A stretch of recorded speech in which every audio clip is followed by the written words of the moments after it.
Welcome back to my channel. This is Faceless Raw, ang inyo pong host. Dito po sa atin pong episode ng pag-aaral ay patungkol po sa total solar eclipse na mangyayari sa April 8, 2024. Ayan po ay Monday. Monday dito, tama ba? At sa kanila ay Sunday, tama ba? Sa US. Anyway,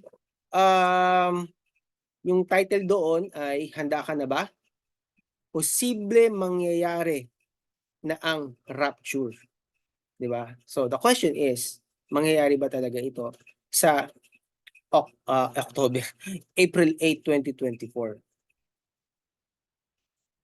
At gusto pong sabihin sa inyo na kaya po natin ito pinag-aaralan ay para hindi po mag-debunk ng bawat mga views ng ating mga kapatid at maging debate. No, we are not doing this for a debate and then debunking some views. No, we are doing this for the sake of those who are new believers in the church, and even even some of old believers are being deceived of those ministers out there. I'm not mad at them. Sinasabi ko lang po yung aking experience about this, na marami po ang naloloko, ang nai-scam pagdating po nata-take advantage po yung ating mga kapatid, 'no? At nakakagulat dahil naglipa na po talaga 'yan sa panahon natin ngayon, in these days, na mga ganyang tao.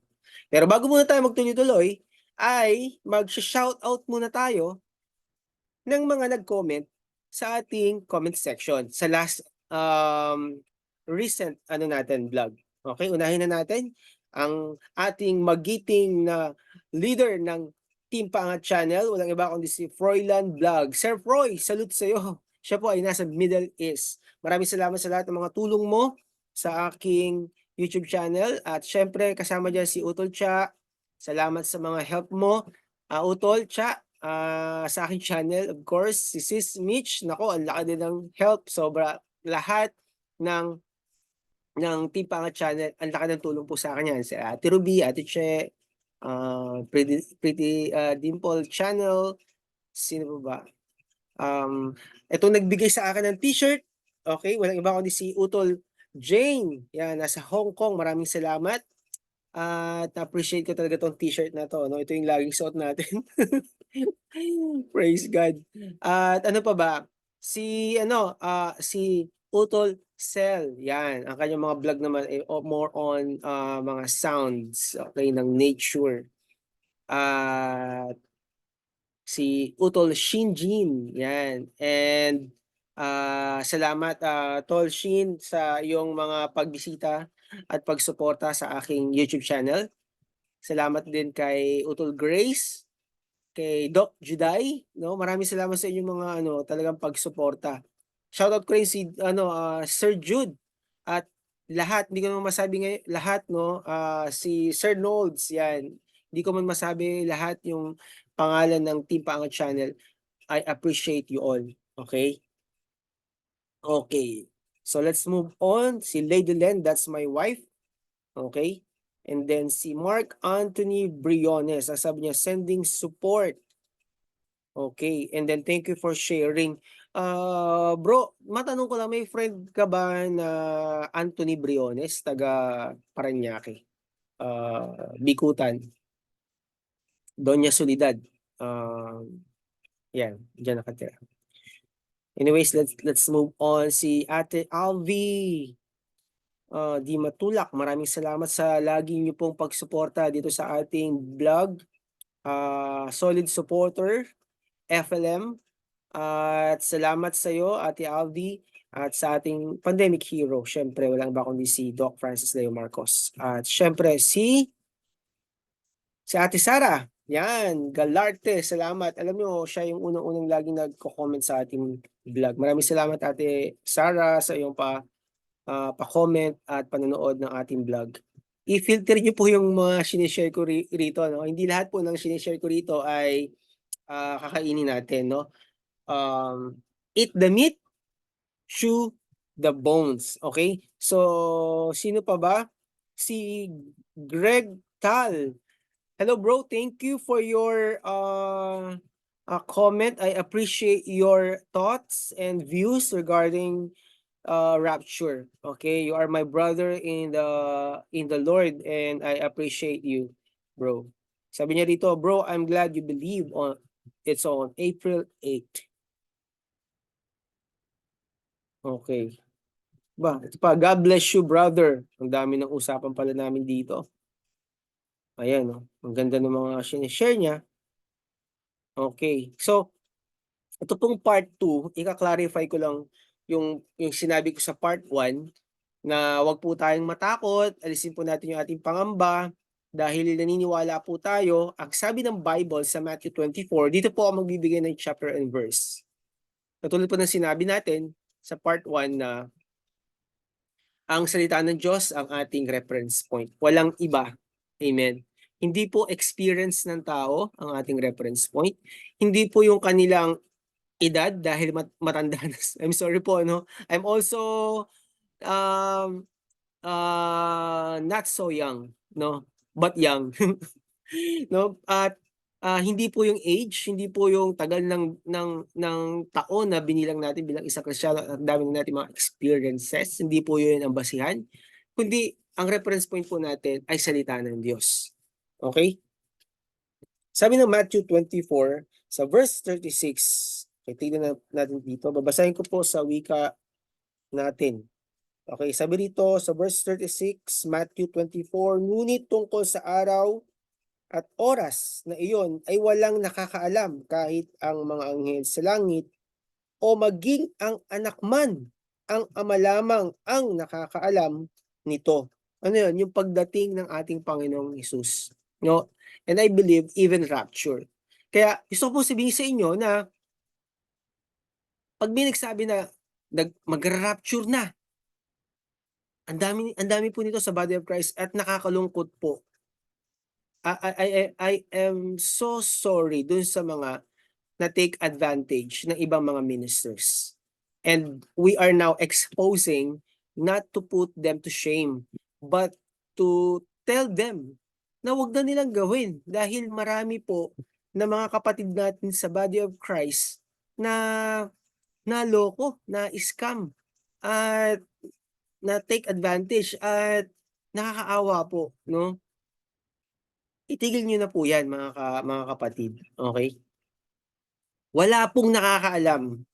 Kapag may nagsabi po sa inyo na ibenta niyo na yung properties ninyo, kunin niyo yung pera sa bangko, yung car mo ibigay mo sa akin, yung pera mo ibigay mo sa akin, yung mga properties mo lagay mo ng pangalan ko, wag na wag po kayong maniniwala sa ganyang minister.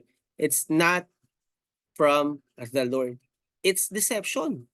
Ang sabi ng Matthew 24, dito pa rin tayo, sa verse nung verse 11, sabi dito, marami ang magpapanggap na propeta at ililigaw ang mga tao. Magpapanggap na Mesiyas, magpapanggap na propeta at ililigaw ang mga tao.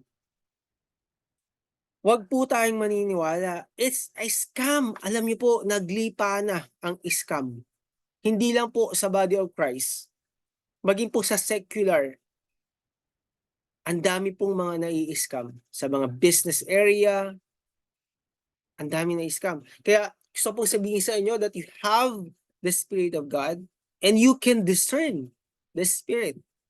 Huwag po tayong magpapadeceive, no, sa panahon natin ngayon. This year is the year of expose. May expose po yung mga ganyang tao na ang adhikain ay manlamang sa kapwa. Kaya kung may mababalitaan po, may magsasabi po sa inyo na o sa Monday na, ibigay mo na sa akin yung property mo. Dapat sa Sunday gawain ng Panginoon sa Sunday, ibigay mo na sa akin. Wag na wag po kayong maniniwala doon. Okay? Hindi po totoo 'yun. At itong mangyayaring total solar eclipse, no? Sabi ng iba, meron pa nagsasabi ganito, 10 days daw in darkness. And then meron naman 7 days. Talaga mga perfect number, no? Meron naman 3 days, no? Ang sabi ng mga scientifico, ito ay tatagal ng mga 3 minuto hanggang 5 minuto lang, no? Baka nga 4 minutes lang tapos na, dumaan na agad no.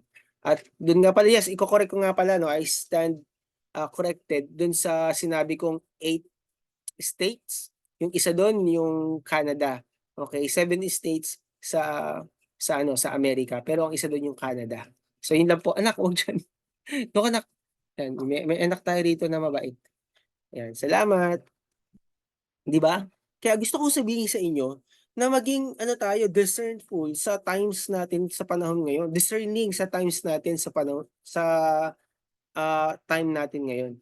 At hindi tayo maloko, malinlang. Dahil marami po ang manlilinlang. Okay? Kaya malalaman po natin 'yan, no, dahil meron na lang 54 hours bago dumating ang April 8.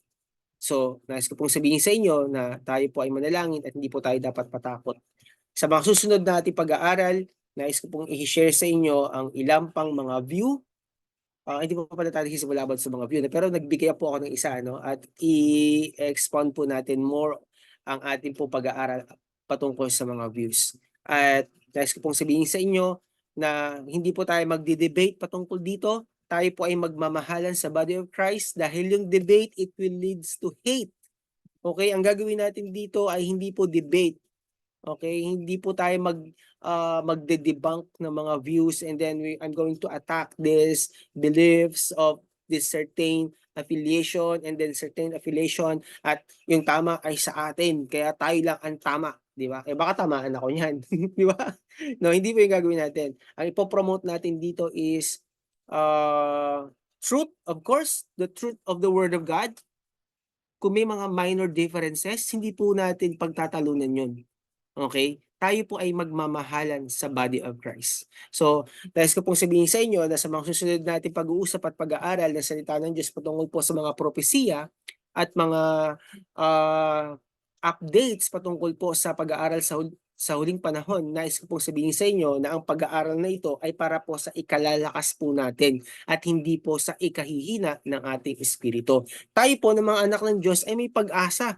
At yung pag-asa na yan ay hindi pag-asa na binibigay ng mundo. Ang pag-asa na yan ay binibigay ng ating Panginoong Jesucristo. Jesus is the hope of glory and Jesus is in us. Amen? So kung may mga challenges na nangyari sa buhay natin, nais ko pong sabihin sa inyo na let's fix our eyes on Jesus, the author and the finisher of our faith. Siya po ang ating kalakasan, siya ang ating kagalingan, siya ang ating kapayapaan, siya ang ating siya ang lahat ng naglalaan ng lahat ng ating pangangailangan. Kaya samahan niyo po ako sa mga pag-aaral natin dito sa ating YouTube channel. Kaya maraming salamat po sa inyong pakikinig. Ito po si Faceless Raw. Sa episode na ito, yan po ang ating natalakay at napag-ugnay-ugnay. Kita-kita po ulit tayo sa susunod na episode dito po sa ating YouTube channel. God bless mga kapatid.